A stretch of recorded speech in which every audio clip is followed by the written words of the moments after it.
The participle. Is it making you ill to look at all those forms of the participle? I understand. Why do we need so many forms of the participle? In English, a participle is just one word. Jumping, running, the ing words, right? They're straightforward. So why so many forms for this lowly participle? Well, do you remember when we learned the article in Greek? And we looked at another chart and we thought, what is going on with this? 24 forms of the article. In English, we just have the one, the, right? So why do we need 24 of them? Well, as we learned, Greek morphs around a lot so that every article matches the noun it modifies in case, number, and gender. So that multiplies out to 24 different forms of the lowly article. Well, it's the same with participles. Participles are verbal adjectives. And so as adjectives, they have to be able to be 24 different forms to match every case, number, and gender of every noun that they attach themselves to. Now that might seem a little terrifying, but the good news is that the clues that we've learned to identify case, number, and gender for all the other substantives apply to participles too. Remember this one? Oh, the sea of pronouns. And that whole page and a half of the master chart just devoted to remember 11 words. Why so many forms? To illustrate a point. That Greek follows these patterns to show you case, number, and gender of every substantive. And again, the participle is like that. It's a verbal adjective, and so it will show you its case, number, and gender. And it has to be able to be masculine and feminine and neuter because participles will modify all kinds of nouns. Yeah! But again, the good news, we know the patterns. So this is kind of like review. We're not really learning anything new. We're just reviewing stuff we already know, right? The present participle, like all participles, will have tense and voice, case, number, and gender. So how do we recognize the tense of a present participle? You probably can guess already. Present tense stem, right? The one that you learned. It will be unadulterated. There it will be. Just nice and regular, just like you learned it. So again, the clue for the present, there is no clue. Now, how will we know the voice of a participle? Okay, now here's the one new thing you have to learn. The participle uses little letters called participle morphemes that tell you, hey, I'm a participle, and they also tell you the voice of the participle. Well, these little letters are not, don't let that scare you, because it's really pretty cool, it's pretty easy. In the middle passive voice, all participles will use men as the clue, and we'll see this as we look at the chart here in just a little bit.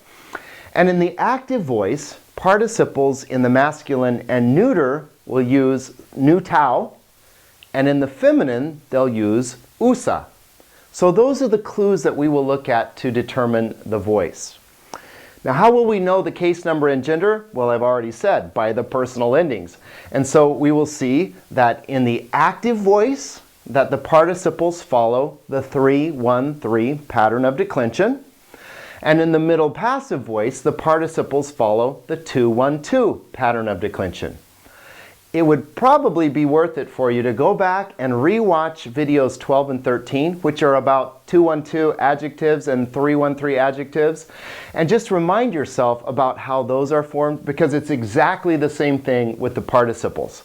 If you understand 2-1-2 adjectives, you'll have no trouble with the middle passive participles because they follow exactly the same pattern. You'll see that. They look just like the article, right? And if you understand 3-1-3 adjectives, you'll have no trouble with the active voice participles because they follow a 3-1-3 pattern. Just like pos, remember? Pos, posa, pawn. So go back and look at videos 12 and 13 if that's a little fuzzy for you. Hey, it's better than reruns, or, fall lineup isn't that good. So go back and rewatch those videos if you're, growing a few cobwebs over those concepts. It'll be really important to see those things as we get into the participles here. So in this video, we'll take a look at how present participles are formed. So we'll zoom in and take a look at all this stuff I'm telling you.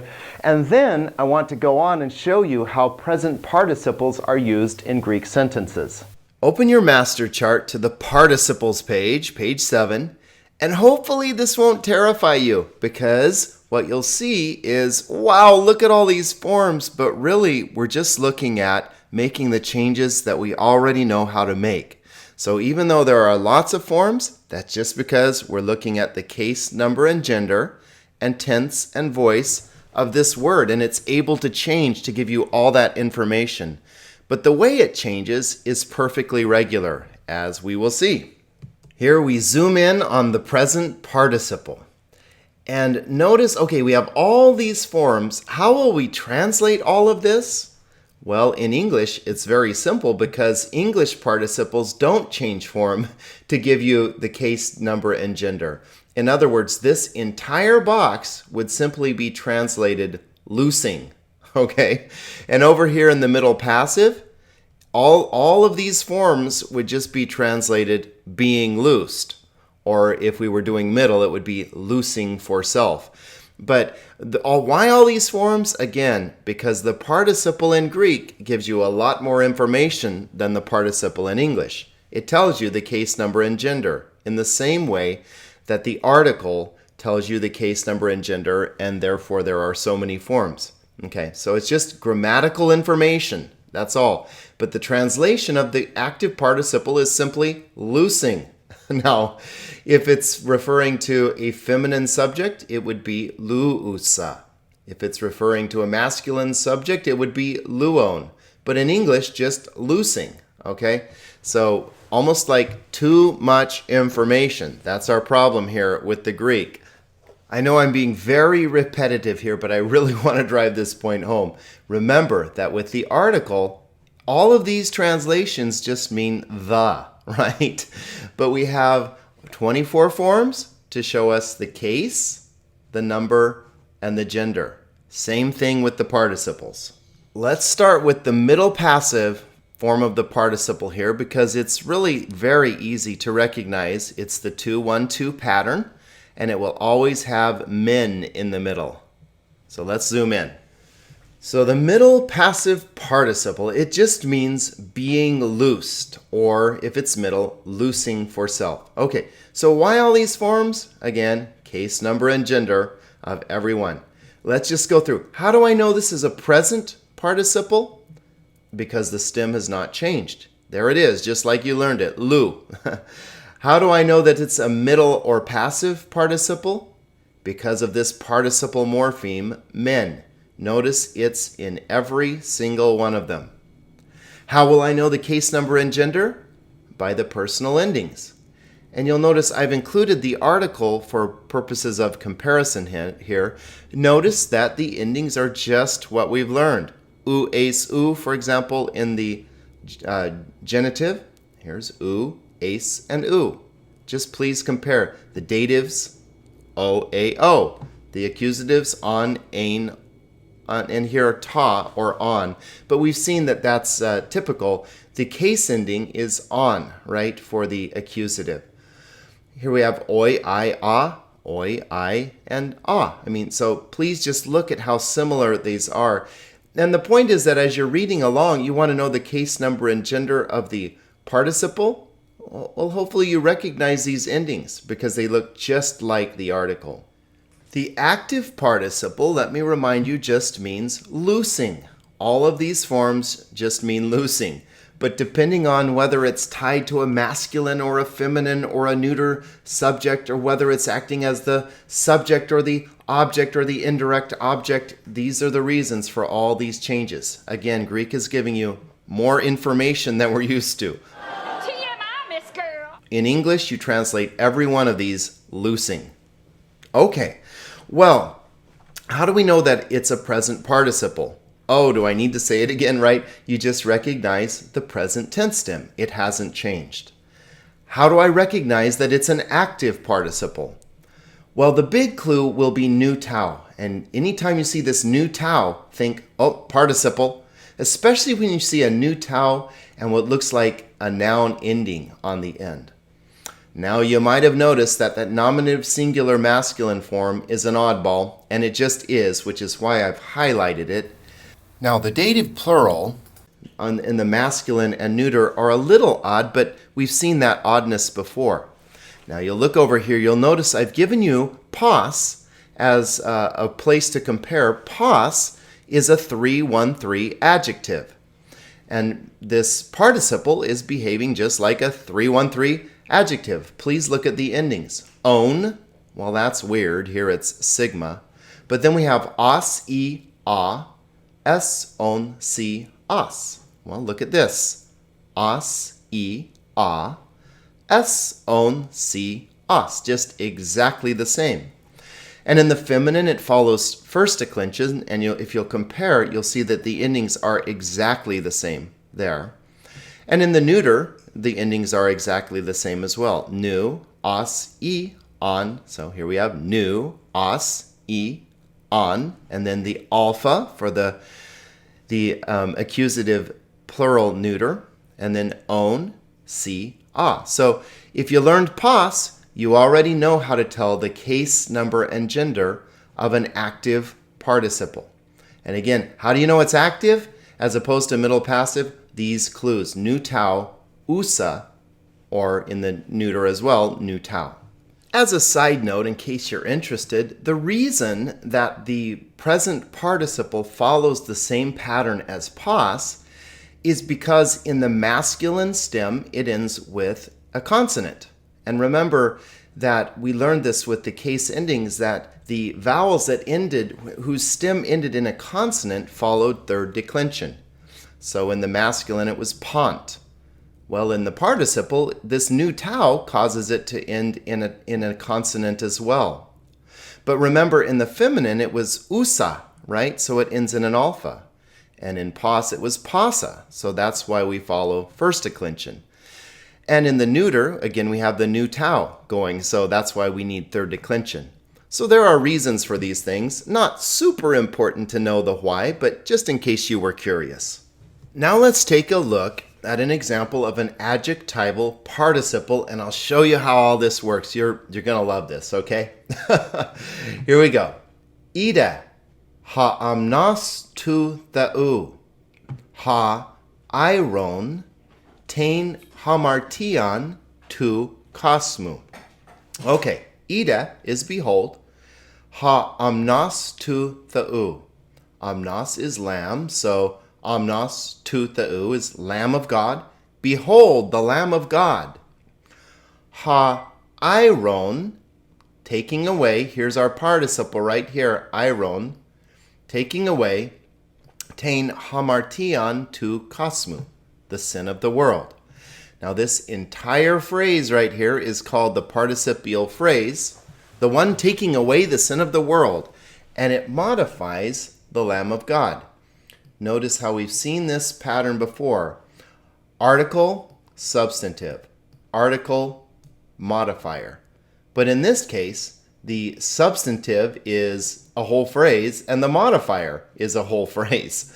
The Lamb of God, the one taking away the sin of the world. Okay, well, look at this participle here. Iron comes from iro. Now, how do we know the ending? Well, this is that nominative singular masculine ending. And as a matter of fact, this omega noon ending is very common because lots of times you have nominative singular masculine subjects. Now, one nice little thing is that anytime you have an article that is used to modify the participle, well, the case number and gender of the article will match the case number and gender of the participle. So if you have the article, it's really easy to see the case number and gender. Now, how do we know the tense and voice here? Well, the tense, notice that the stem has not changed. Iro became iron, so this is present. And how do we know the voice? Well, we just have to recognize this omega noon ending, that's that odd present form. So it's a present active participle, nominative singular masculine. Notice that it's present, and that in English that gets lost a little bit. The Lamb of God, it doesn't just say that he does it in an undefined way. When John points to Jesus, he said, this is the Lamb of God who is taking away. I mean, it's an ongoing present tense thing. He's taking away the sin of the world. So this is an adjectival participle. Notice that the taking away, nominative singular masculine, is pointing to the lamb, which is also nominative singular masculine. So it all matches, just as we would expect with this beautiful, logical Greek language. Here is a participle being used substantively. In other words, it's acting like the noun of this sentence. Hoi pistiu ontes, so theis ontai. Now, maybe you remember this one, theta, eta, sigma, future passive, right? And then the ontai is the third person plural, so they will be saved. From sozo, right? I save. So thesontai, they will be saved. Oh, Greek verbs, what a miracle. Okay, but let's look at this participle. Hoi pistuantes, the believing. Now, how do we know that's a participle? We're going along and we're reading. Well, for one thing, it has an article. Verbs don't have articles like this, right? Another clue, though, the big one is nu tau. That says, hey, I'm a participle. And look at this. It's got a noun ending on a verb. That's a participle. Now, it helps you in my text that I multicolor them. So that makes it really easy to tell participles. But they're a verbal adjective, right? Okay, so how do we know this is present? Well, because this pistuo has not changed. Pistiu, pistiu. So the stem has stayed the same. We have this nu tau, which tells us it's active rather than middle passive. Remember, if it's middle or passive, it will always have men in the middle. There's no men involved here. So this is active. The believing ones. Now, how do we know the case number and gender? Remember, this is third declension. And when we pop the third declension in, see the epsilon sigma here? S. That's our nominative plural masculine form. But hey, we had another clue here, which should make this really easy. Because remember, the article will always match the participle. So if we know that that's nominative plural masculine from our article memorization, we should also be able to say, oh, this is third declension, nominative plural masculine. No big deal. The believing ones shall be saved. Now, how do I know it's substantival? Well, there's nothing to modify. So, in fact, in English, I have to almost add a word. The believing men, the believing people, the believing ones will be saved. Or you could even say, those who believe will be saved.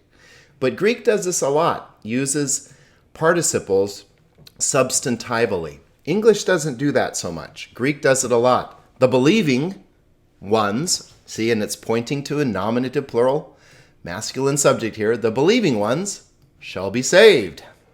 And here is an example of a participle being used adverbially, like an adverb modifying a verb. Now let's look at this sentence. Tauta, these. Now we see here we have a near demonstrative pronoun being used substantively. So like these things, right? We would have to add a word.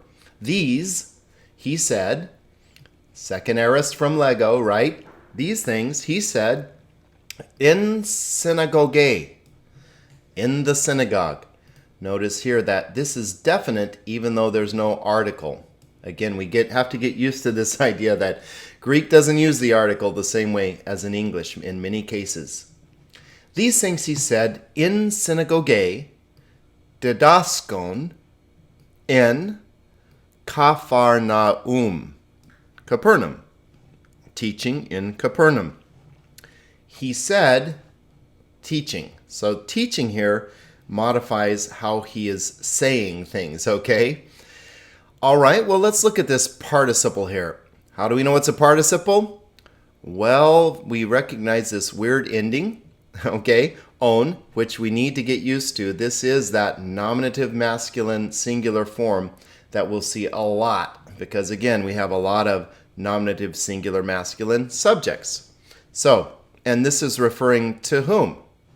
Well, to the he in this verb, right? He said these things, teaching. Probably this is Jesus, of course. So, tauta epen in synagogue, didaskon in Capernaum. Okay, so present tense, easy to see. Didask, did not change. The voice is easy because this own always means it's that weird active form we just have to get used to. And then the case, number, and gender, we know by own as well. I'll pop it up again. It's that nominative singular masculine oddball that you'll see a lot. Okay. Didaskon in Capernaum. So that's an example of an adverbial participle.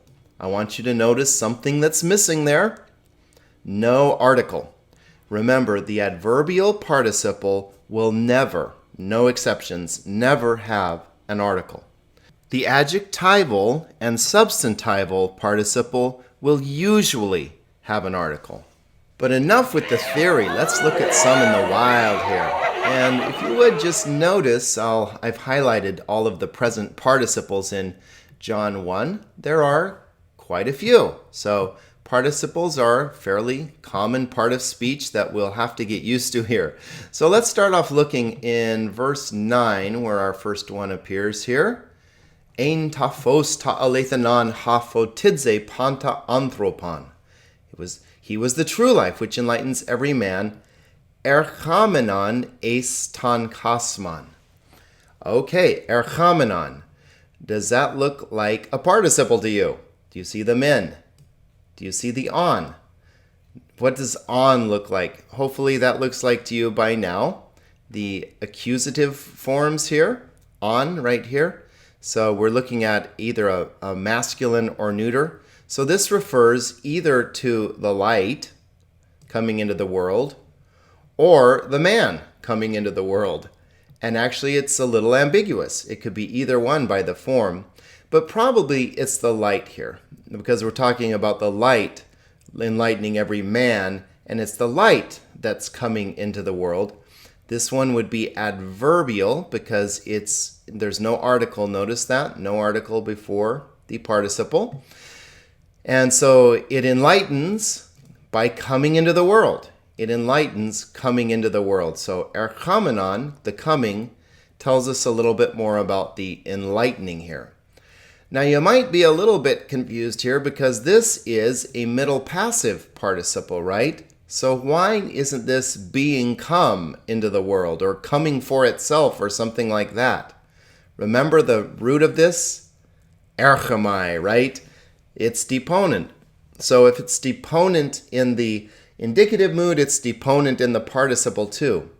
Notice too that ercha, that this has not changed. Remember in the aorist it becomes eilphon. So this is a present, middle participle, actually in this case deponent, middle deponent, participle, accusative, singular, neuter. Now down in verse 12, you can see it says, as many as received him, he gave to them authority, tekna theou ganesthai, children of God to become, tois pistiu usin, eis ta anima autou, in the name of him. Who does he give this authority to? Tois pistiu usin, to the believing ones. Now, you can recognize pistiu usin from pistuo. Notice it hasn't changed. It's a present participle. And you recognize that ending perhaps here as the dative plural. And in this case, notice it matches the article. Because it has an article, it's either adjectival or substantival. And in this case, the believing ones are modifying them. He gave to them authority. Who are they? They are the believing ones. Then in verse 15, look at this. John is bearing witness peri autou concerning him, kai kekragon. He has cried out, saying, there it is, legon. That's our old familiar ending in the active. Remember that? Omega nun, legon. So he's cried out, saying, and in this case, no article. So it's describing the crying out. He cried out, saying, Hutos ein han epon, this is the one of whom I said, ha opisomu erchamenos, the one coming behind me. Now just take a look at that. You can see that looks like it's acting like a subject of a sentence, and it is. Here's the article, the one coming after me. So in this case, it's acting like a substantive here, like a noun. And again from erchamai. And we see the ending that this is nominative singular masculine, menas. Move down to verse 26, and there it is again. Apokrithe autois ha Ioannes. John answered them, saying, so legon, nominative singular masculine, to match John there. And here it's adverbial. He answered saying. We've seen that before. Here in verse 28, he said these things in Bethany on the other side of the Jordan, where ein ha Ioannes baptizon, where John was baptizing. Was is ein, baptizing. This combination of a to be verb and a participle is called periphrastic, but no big deal. Just understand that sometimes Greek does, just like English, was baptizing. That's just how we would say it in English. So again, because it's nominative singular masculine, there's our old ending again, on. And please notice that there's our root there from baptizo. So the present tense stem is sitting there staring you in the face. In 29, we see our old friend erchamai here coming again. Remember, it's deponent, so he sees Jesus coming to him and he says, Ida ha-amnas tu tha'a ha-iron tein hamartian tu kasmu. I think we looked at that one actually in our video, but there it is, okay? The Lamb of God taking away the sin of the world.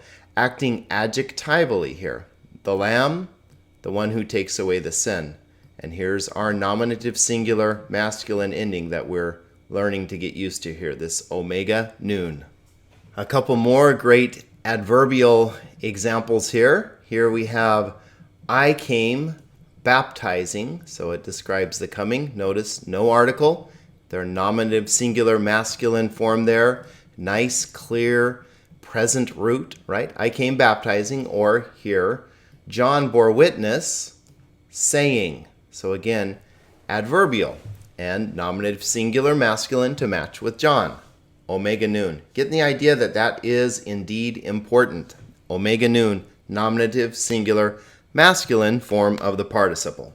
So what is it that John saw? He saw ta pneuma, the spirit, katabainon, hos peristeron, descending as a dove. So here we go, katabainon, from katabaino. So he has come to see the Spirit descending. Now look at this one. What does this go with? There is no article, so is it adverbial? I have come to see while descending? No, clearly John's not descending. The Spirit is descending. And we know that the katabainon cannot refer to John because John would be nominative singular masculine. But notice this one is neuter singular. So katabainon, descending. So in this case, we have an adjectival participle without an article. Remember I said that the adjectival and substantival participle usually have the article, but not always. I mean, the holidays are tough enough without adding heartbreak to the mix. Well, them some heavy words, Paul Blart. Hey, life is heavy. Yes, dim some heavy words, Paul Blart. But as we go along, we'll see that participles, yes, are heavy. They carry a lot of weight, but they're really worth their weight. They're really wonderful words that have a lot of flexibility that can do some quite amazing things in Greek sentences. So yes, heavy words, but well worth it.